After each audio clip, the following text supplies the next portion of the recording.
Hi everyone! In today's video, I'll show you how to add an image to your ConvertKit email easily. First, log in to your ConvertKit account and go to the Send tab on your dashboard. Next, click Broadcast or open an existing email draft where you want to insert the image. Inside the email editor, place your cursor where you want the image to appear. Now click the image icon in the toolbar at the bottom of the editor. From here, you can upload an image from your computer or paste an image URL if it's already hosted online. Once uploaded, the image will automatically appear in your email body.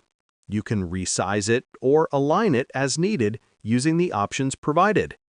When everything looks good, click Save or Continue to move on with your email setup.